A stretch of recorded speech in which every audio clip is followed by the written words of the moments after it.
మన రక్షకుడైన యేసుక్రీస్తు నామములో అందరికీ వందనాలండి. ఈరోజు దేవుని మాటలు కీర్తనలు గ్రంథము 16వ అధ్యాయం 4వ వచనం. యెహోవాను విడిచి వేరొకని అనుసరించు వారికి శ్రమలు విస్తరించును. ప్రియ దేవుని బిడ్డలారా, దేవుడు ఆత్మయున్నాడు గనుక ఆయనను ఆరాధించేవారు ఆత్మతోనూ సత్యముతోనూ ఆరాధింపవలెను. స్పష్టం. చాలా చక్కగా దేవుడు తెలియజేశాడు ఆయన ఏమై ఉన్నాడో.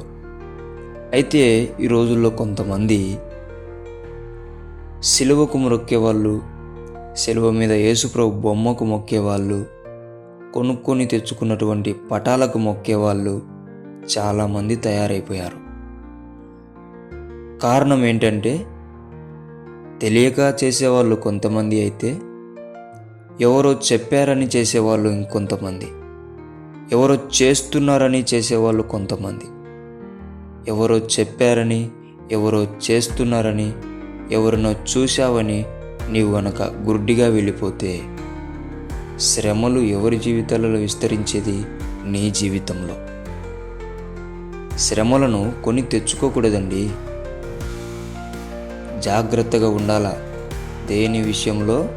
దేవుని విషయములో. ఆయన ఏమై ఉన్నాడో తెలుసుకో. తెలియకుంటే అప్పుడు ఆరాధించు, అప్పుడు అనుసరించు. వాళ్ళు చేస్తున్నారు, వీళ్ళు చేస్తున్నారు, వాళ్ళు చెప్పారు, వీళ్ళు చెప్పారని చెప్పి నువ్వు గుడ్డిగా వెళ్ళిపోతే దేవుడు ప్రతిమలో పటాలల్లో ఉండడు. దేవుడు ఆత్మ గనుక ఆయనను ఆరాధించేవారు ఆత్మతో సత్యముతో ఆరాధింపవలనని స్పష్టంగా తెలియజేశాడు. ఆయన నీలోనే ఉంటాడు. దేవుని బిడ్డలారా, నువ్వెక్కడ మోకరించి నాయనా తండ్రి అని నువ్వు ఎప్పుడైతే మొరపెడతాడో అక్కడ దేవుడు ఉంటాడు. అంతేగాని పటంలో కానీ, సిలువలో కానీ, సిలువ మీద బొమ్మలకు కానీ ఎక్కడ కూడా దేవుడు ఉండడండి. జాగ్రత్తగా ఉండండి. శ్రమలను కొని తెచ్చుకోకండి. వేరొకరిని అనుసరిస్తే ఖచ్చితంగా ఏమొస్తాయి? శ్రమలు.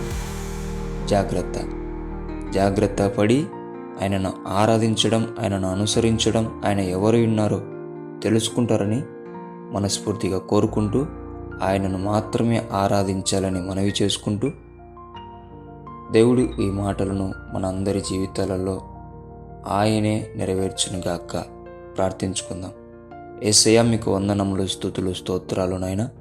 ఎవరైతే నీ బిడ్డలు చక్కగా ఆరాధించేవారు కూడా తప్పిపోయిన బిడ్డలు ఉంటున్నారయ్యా, అటువంటి వారి మనోనేత్రములు వెలిగించి నిన్ను నీవు బయలుపరుచుకొని వారు ఎలా ఆరాధించాలో, దేనిని ఆరాధించాలో స్పష్టంగా వారి మనోనేత్రములు వెలిగించి నడిపించమని యేసు నామములో ప్రార్థిస్తున్నాం తండ్రి.